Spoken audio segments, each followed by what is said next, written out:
Shalom adik-adik, gimana kabarnya? Tidak terasa sudah hari Minggu lagi ya. Sudah siap untuk beribadah? Yuk kita mau cari posisi yang paling enak, paling nyaman untuk kita mau memuji, memuliakan Tuhan. Nah, kita akan menaikkan satu pujian. Kita mau mengatakan bahwa Tuhan yang memilih kita, bukan kita yang memilih Tuhan.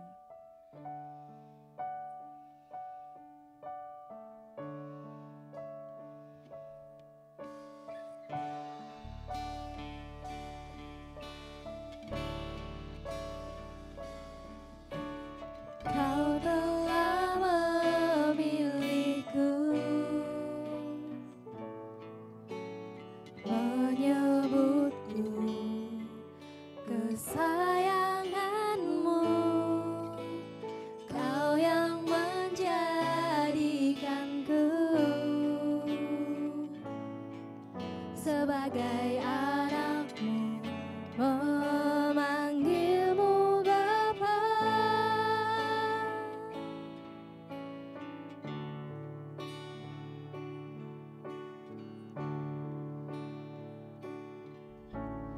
Kau telah memilihku, menyebutku kesayanganmu. Kau yang menjadikanku sebagai anakmu, memanggilmu Bapa.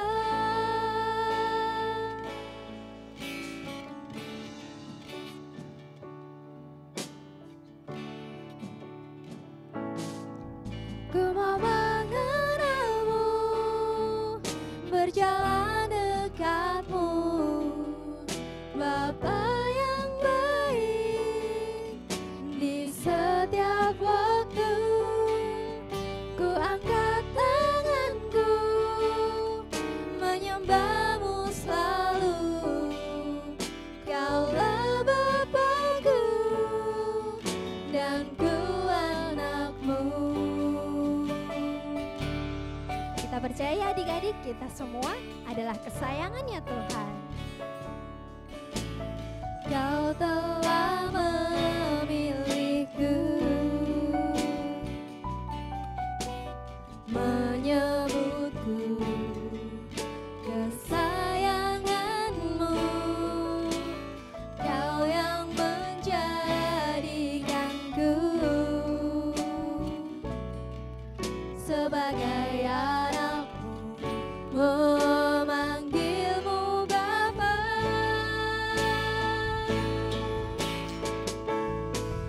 Ku mau mengenalmu, berjalan dekatmu, Bapa yang baik. Di setiap waktu ku angkat tanganku, menyembahmu selalu. Kaulah Bapakku dan ku anakmu. Ku mau mengenalmu, berjalan dekatmu, Bapa yang baik. Di setiap waktu ku angkat tanganku, menyembahmu selalu. Kaulah Bapakku dan ku anakmu. Kaulah Bapakku dan ku anakmu. Kaulah Bapakku dan ku anakmu. Mari adik-adik kita akan berdoa, kita lipat tangan, kita tutup mata dengan kasih Kristus Kak Anya memimpin dalam doa. Mari adik-adik kita berdoa. Bapa yang bertahta dalam surga, kami muji dan bersyukur karena pada pagi hari ini kami dapat memulai ibadah sekolah minggu. Berkati dari awal pertengahan hingga akhir. Dalam nama Tuhan Yesus kami berdoa dan mengucap syukur. Haleluya. Amin. Amin. Masih semangat untuk memuji Tuhan? Kita mau bersuka cita, bernyanyi memuliakan nama Tuhan.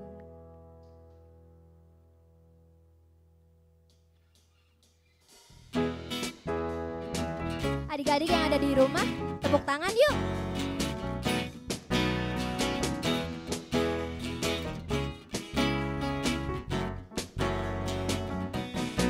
Sukacita ku bertemu dengan Yesus, Dia Tuhanku. Ku memuji dan menyembah Tuhan Yesus. Oh senangnya sukacita ku bertemu dengan Yesus, Dia Tuhanku. Ku memuji dan menyembah Tuhan Yesus. Oh senangnya ku angkat tangan puji Dia sorak haleluya. Ku angkat tangan puji Dia sorak haleluya. Sukacita ku bertemu dengan Yesus, Dia Tuhanku. Ku memuji dan menyembah Tuhan Yesus. Oh senangnya ku angkat tangan puji Dia sorak haleluya. Ku angkat tangan puji Dia sorak haleluya.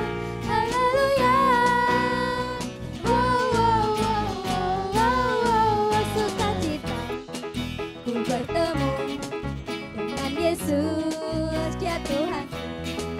Ku memuji dan menyembah Tuhan Yesus. Oh senangnya, oh senangnya, oh senangnya, oh senangnya. Yeay. Kita lebih lagi bersukacita ya. Nah, sekarang saatnya kita mau mendengarkan kebenaran firman Tuhan yang akan disampaikan oleh kakak-kakak. Yuk semuanya kita mau fokus, kita mau mendengarkan apa yang menjadi pesan Tuhan untuk kita. Sebelumnya kita mau naikkan satu pujian walaupun berbahasa Inggris, tapi adik-adik bisa mengikuti dan sambil belajar ya.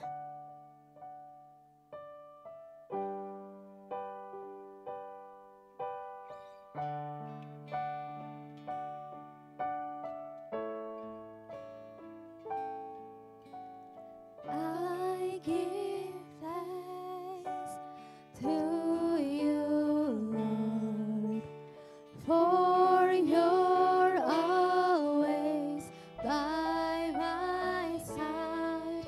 You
Tuhan, kami telah Tuhan memuji dan memuliakan nama-Mu.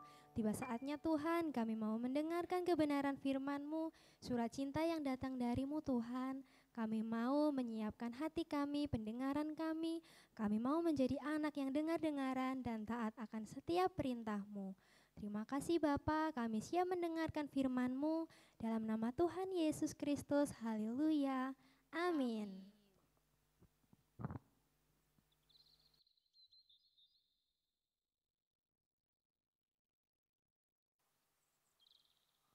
Shalom adik-adik, bagaimana kabar kalian nih? Udah seminggu ya, kemarin kita beribadah terus sekarang beribadah lagi. Semoga dalam keadaan baik-baik ya. Nah jadi kemarin kan kita kan sudah mendengarkan firman ya mengenai tulah bagi bangsa Mesir. Ada yang masih ingat tidak apa saja 9 tulah bagi bangsa Mesir? Ada yang masih ingat? Kak Elsa kasih tahu deh. 9 tulah yang Allah berikan itu bagi bangsa Mesir adalah air menjadi darah, katak, nyamuk, penyakit sampar pada ternak, barah, hujan es, belalang, dan gelap gulita. Nah jadi itulah 9 tulah yang diberitakan kepada bangsa Mesir pada minggu yang lalu karena bangsa Mesir tidak mau taat kepada Tuhan. Tapi tahukah adik-adik bahwa ternyata ada 10 tulah yang diberikan bagi bangsa Mesir. Minggu lalu kan kita sudah diberitahu ya mengenai 9 tulah. Jadi tinggal berapa coba tulah yang diberitahukan? Ada yang tahu nggak? 9 ke 10 berarti masih ada 1 tulah yang belum diberitahukan. Jadi kali ini kita akan membahas mengenai tulah itu. Pada Keluaran pasal 11 terdapat tulah ke-10 yang diberikan kepada Mesir. Tulah ke-10 merupakan tulah yang paling mengerikan, di mana setiap anak sulung di tanah Mesir akan mati. Kak Elsa bacakan ayatnya ya. Diambil dari Keluaran 11 pasal 4 sampai dengan 5. Berkatalah Musa, beginilah firman Tuhan. Pada waktu tengah malam, aku akan berjalan dari tengah-tengah Mesir, maka tiap-tiap anak sulung di tanah Mesir akan mati. Dari anak sulung Firaun yang duduk di tahtanya, sampai anak sulung budak perempuan menghadapi batu kilangan, juga segala anak sulung hewan. Pada saat tulah ke-10 tiba di tanah Mesir, terjadi seruan yang sangat hebat yang ada di seluruh tanah Mesir, seperti yang belum pernah terjadi dan seperti yang tidak akan ada lagi. Tetapi kepada siapa juga dari orang Israel, seekor anjing pun tidak akan berani menggonggong, baik kepada manusia maupun binatang, supaya kita semua mengetahui bahwa Tuhan membuat perbedaan antara orang Mesir dan juga orang Israel. Tuhan berkata kepada Musa, Raja akan mempedulikan perkataanmu. Ulang. Tuhan berkata kepada Musa, Raja tak akan mempedulikan perkataanmu, supaya aku dapat membuat lebih banyak keajaiban di seluruh tanah Mesir. Musa dan Harun membuat semua keajaiban itu di hadapan raja. Tetapi Tuhan menjadikan hati raja keras kepala, sehingga ia tidak mau mengizinkan orang Israel untuk meninggalkan negerinya. Itulah kisah mengenai tulah 10 yang terjadi di tanah Mesir. Nah, di minggu ini kita mau belajar nih adik-adik mengenai perayaan Paskah dan juga kejadian di mana Allah menuntun umatnya yang diambil dari Keluaran 11 sampai 14. Nah, menurut Kak Elsa, apa sih itu perayaan Paskah, Kak?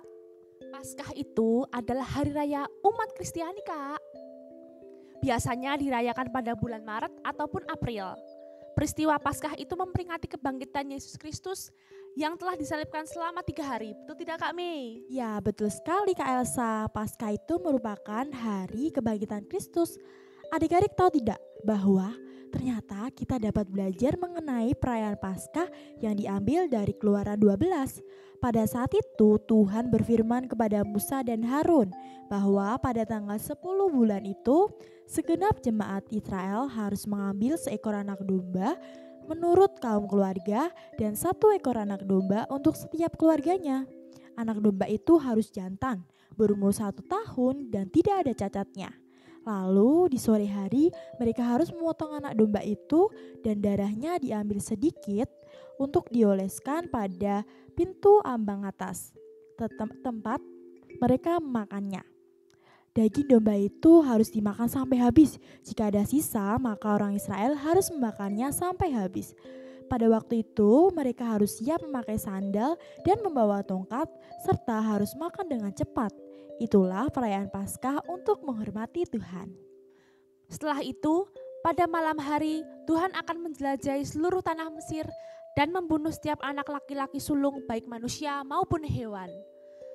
Tuhan akan menghukum semua Allah yang disembah di Mesir. Tuhan ingin menunjukkan kebesarannya. Hal ini dilakukan untuk mengenapi tulah ke-10 itu adik-adik. Apabila Tuhan melihat darah yang telah dioleskan pada kedua tiang pintu, maka Tuhan tidak akan membinasakan anak sulung pada rumah itu. Darah yang ada di tiang pintu menjadi tanda bahwa rumah itu merupakan rumah yang telah dipercaya kepada Tuhan ataupun umat Israel.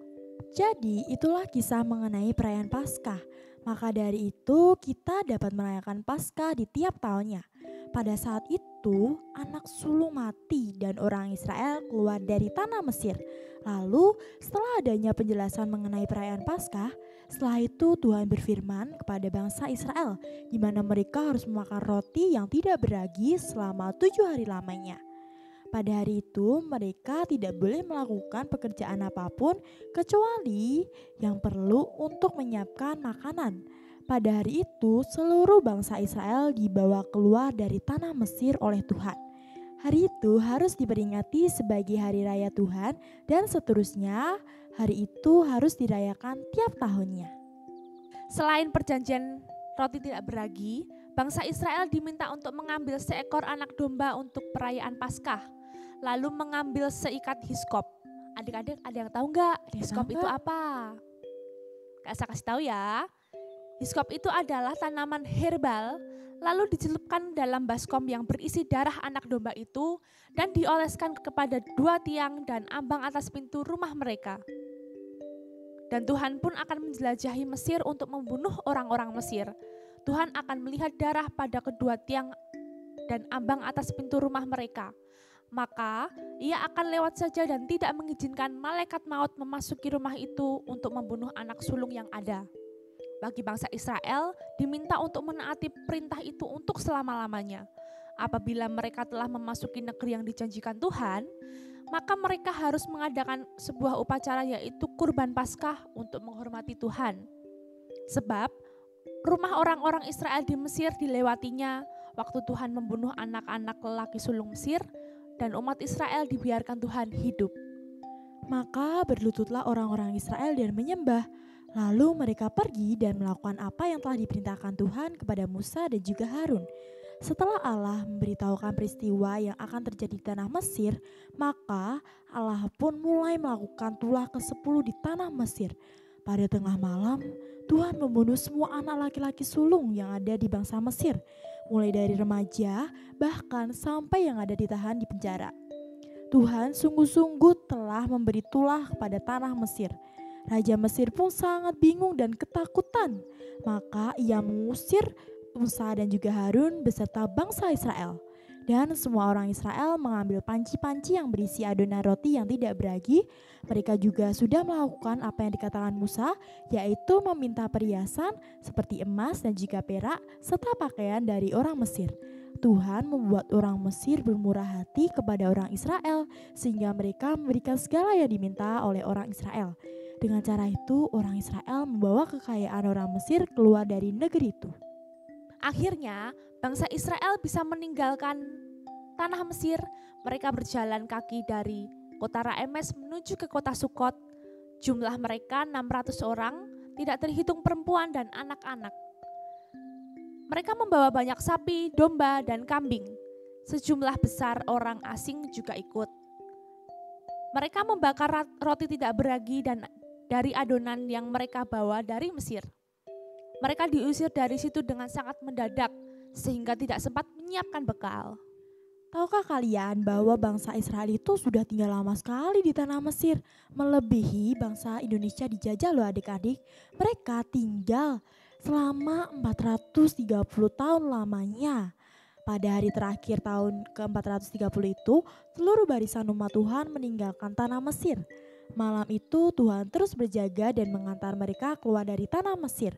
Dan itulah juga malam di mana untuk seterusnya dipersembahkannya kepada Tuhan sebagai malam peringatan.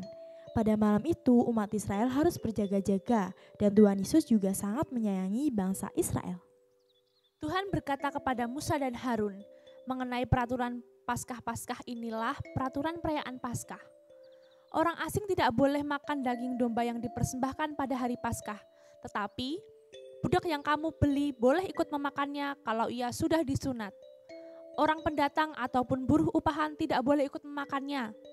Seluruh daging domba itu harus dimakan di dalam rumah dan tidak boleh dibawa keluar. Jangan mematahkan satu tulang pun. Seluruh umat Israel harus merayakan pesta itu. Orang yang tidak disunat tidak boleh memakan makanan pesta itu.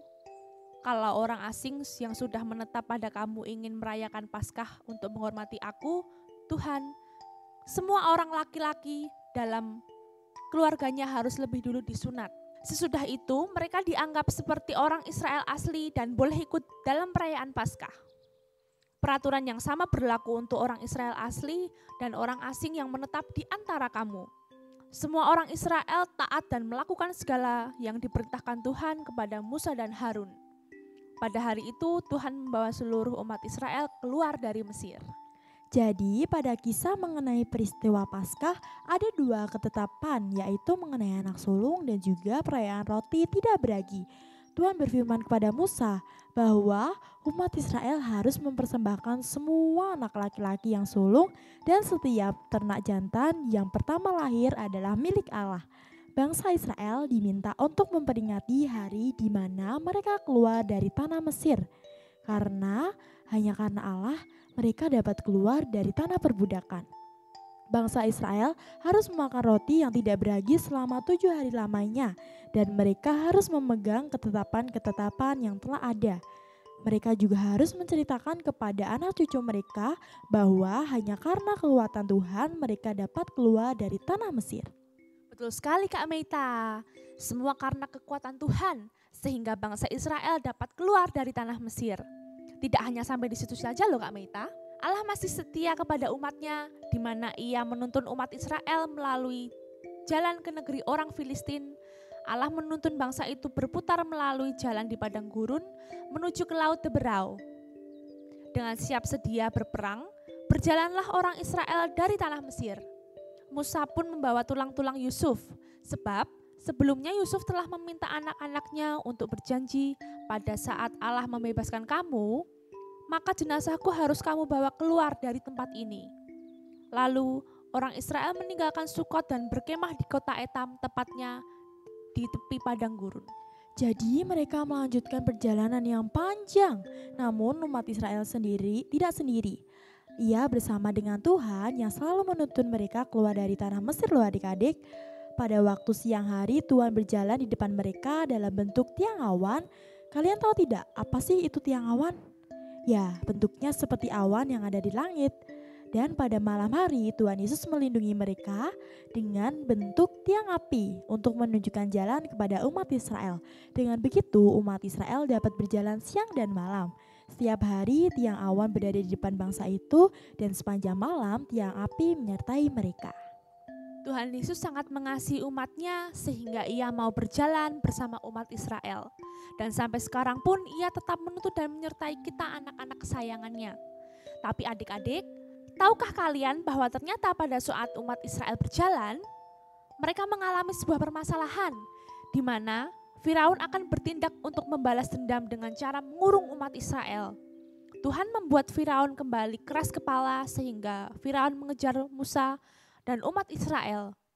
Tuhan mau menunjukkan kekuasaannya atas Raja Mesir dan tentara yang ada. Orang-orang Mesir akan tahu bahwa Tuhanlah satu-satunya Allah.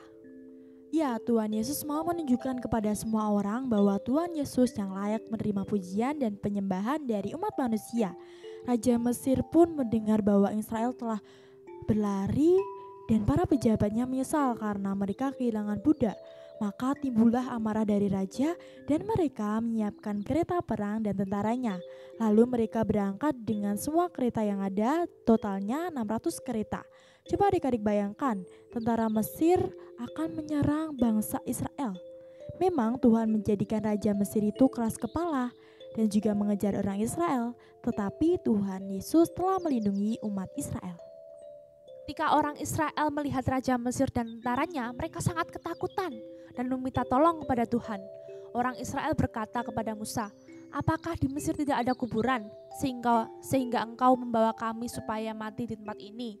Lihatlah akibat perbuatan itu. Dahulu di Mesir sudah kami katakan bahwa hal ini tidak akan terjadi. Kami sudah mendesak supaya engkau jangan mengganggu kami, tetapi membiarkan kami tetap menjadi budak di Mesir. Lebih baik menjadi budak di sana daripada mati di padang gurun ini." Kira-kira apa yang dijawab Musa terhadap bangsa Israel ya adik-adik? Apakah Musa tetap percaya kepada Allah atau malah lengah dan ragu terhadap rencana Allah? Musa pun menjawab mereka, "Janganlah takut, berdirilah tetap dan lihatlah keselamatan dari Tuhan yang diberikannya hari ini kepadamu, sebab orang Mesir yang kamu lihat hari ini tidak akan kamu lihat lagi untuk selama-lamanya. Tuhan akan berperang untuk kamu dan kamu akan diam saja." Musa tidak ragu atas semua rencana Tuhan. Iya, apakah adik-adik seperti Musa yang yakin atas rencana Tuhan? Atau adik-adik menjadi seperti orang Israel yang mudah marah dan ragu terhadap rencana Tuhan? Renungkanlah hal itu ya. Lalu setelah orang Mesir datang menghampiri umat Israel, Tuhan pun berfirman kepada Musa, "Mengapa engkau berteriak minta tolong? Suruhlah orang Israel berjalan terus, angkat tongkatmu dan acungkan ke atas laut. Maka air akan terbagi dan orang Israel dapat menyeberangi laut dengan berjalan di dasar yang kering. Orang Mesir akan kujadikan keras kepala sehingga mereka terus mengejar orang Israel, dan aku akan menunjukkan kekuasaanku atas Raja Mesir, pasukannya, kereta-kereta, serta para pengendaranya. Maka orang Mesir akan tahu bahwa akulah Tuhan." Umat Israel diminta untuk tetap berjalan, lalu malaikat yang ada di depan pasukan Israel pindah ke bagian belakang dan tiang awan pun juga pindah di antara pasukan Mesir dan juga pasukan Israel. Awan tersebut menimbulkan kegelapan sehingga sepanjang malam kedua pasukan itu tidak dapat saling mendekati. Musa pun mengacungkan tangannya ke atas laut dan Tuhan membuat angin bertiup dengan kencangnya sehingga air laut pun menjadi mundur. Sepanjang malam angin itu bertiup mengubah laut menjadi tanah kering. Air yang ada di laut pun terbelah menjadi dua bagian. Pada saat orang Israel menyeberang laut, mereka bisa berjalan di dasar yang kering dan air di kanan kiri mereka merupakan tembok. Orang Mesir mencoba mengejar orang Israel yang telah sampai di tengah laut. Namun pada saat menjelang fajar, Tuhan memandang dari tiang api dan juga awan kepada tentara Mesir dan mengacau balukan mereka. Ia membuat roda kereta mereka macet sehingga mereka berusaha payah untuk mengejar orang-orang Israel. Kata orang Mesir, "Tuhan berjuang untuk orang Israel melawan kita. Mari kita lari dari sini." Tuhan Yesus tetap menyertai bangsa Israel dan ia berkata kepada Musa, "Acungkanlah tanganmu ke atas laut, maka air akan kembali dan menenggelamkan orang Mesir, kereta-kereta serta pengendaranya." Lalu Musa mengacungkan tangannya ke atas laut dan pada waktu fajar merekah, air kembali pada keadaan yang semula. Orang Mesir berusaha menyelamatkan diri, tetapi Tuhan menenggelamkan mereka ke dalam laut. Air laut berbalik dan menutup kereta-kereta pengendara dan seluruh tentara Mesir yang mengejar orang Israel ke tengah laut, sehingga mereka semua mati. Tetapi ketika orang Israel menyeberangi laut, mereka berjalan di dasar yang kering dan air merupakan tembok di kanan dan kirinya. Pada hari itu Tuhan menyelamatkan bangsa Israel dari serangan orang Mesir dan mereka melihat mayat-mayat orang Mesir terdampar di pantai. Ketika orang Israel melihat bagaimana Tuhan dengan kuasanya yang besar mengalahkan orang Mesir, mereka sangat heran sehingga percaya kepada Tuhan dan juga kepada Musa hambanya itu. Itulah kisah mengenai perayaan Paskah dan peristiwa Allah menuntut Israel keluar dari tanah Mesir. Nah, dari kisah ini apa yang dapat kalian peroleh? Hayo, apa adik-adik? Kita belajar mengenai ke-10 tulah bagi bangsa Mesir, dan kita juga belajar mengenai perayaan Paskah, lalu kita juga belajar kisah Allah menuntun umat Israel keluar dari tanah Mesir. Banyak peristiwa yang luar biasa, di mana Allah menghukum bangsa Mesir, Allah membantu Musa untuk menyelamatkan umatnya. Lalu Tuhan memberi kesempatan kepada Musa untuk membelah laut agar umat Israel dapat bebas dari kejaran orang Mesir. Sungguh luar biasa bukan? Tuhan Yesus itu baik sekali dengan umat kesayangannya. Meskipun di tengah perjalanan tadi orang Israel sempat ragu, namun Tuhan menepati janjinya dengan memberi perlindungan bagi bangsa Israel. Dari firman Tuhan kali ini, Tuhan mengajarkan kepada kita bahwa kita harus selalu taat kepada Tuhan dan percaya penuh kepadanya. Tuhan selalu melindungi kita 24 jam per 7, bahkan setiap detik kita pun Tuhan Yesus selalu lindungi. Jadi kita harus selalu bersyukur dan berterima kasih karena kejadian yang ajaib yang pernah dan akan terjadi di kehidupan kita. Nah, kita harus menjadi Musa-Musa kecil yang mau berserah penuh kepada Tuhan dan memenuhi panggilan kita ya Kak. Ya betul sekali Kak Elsa, apapun cita-cita kalian, kita harus selalu mengandalkan Tuhan sama seperti Musa dan juga Harun. Betul sekali. Entah besok menjadi guru, dokter, polisi, tentara, pegawai kantoran, atau bahkan pengusaha, apapun itu, mulai dari sekarang adik-adik harus selalu mengusahakan yang terbaik ya. Bermimpilah setinggi-tingginya, berusahalah sekuat tenaga dan selalu mengandalkan Tuhan di setiap langkah kita. Baiklah, demikian firman Tuhan pada minggu ini. Marilah kita tutup dengan berdoa, lipat tangan dan tutup matanya. Mari kita bersatu dalam doa. Tuhan Yesus, terima kasih karena Engkau telah menyertai ibadah minggu pada hari ini. Kiranya ya Bapa, baik kami seperti Musa, jadikanlah kami anak-anak yang selalu taat kepadamu dan juga mengandalkan Engkau dengan penuh ya Bapa. Kami ya Bapa juga berdoa untuk guru-guru selama minggu. Kiranya Engkau ya Bapa yang pakai mereka lebih lagi, berkati mereka. Dan kami juga berdoa untuk keluarga kami, kiranya Engkau lindungi dimanapun mereka berada. Pertemuan kami di minggu depan dengan keadaan yang baik. Terima kasih Tuhan Yesus. Kami telah berdoa dan mengucap syukur. Puji Tuhan. Haleluya. Amin. Nah, terima kasih ya telah mengikuti ibadah ini dari awal hingga akhir. Selamat hari Minggu. Tuhan Yesus Memberkati. Dadah.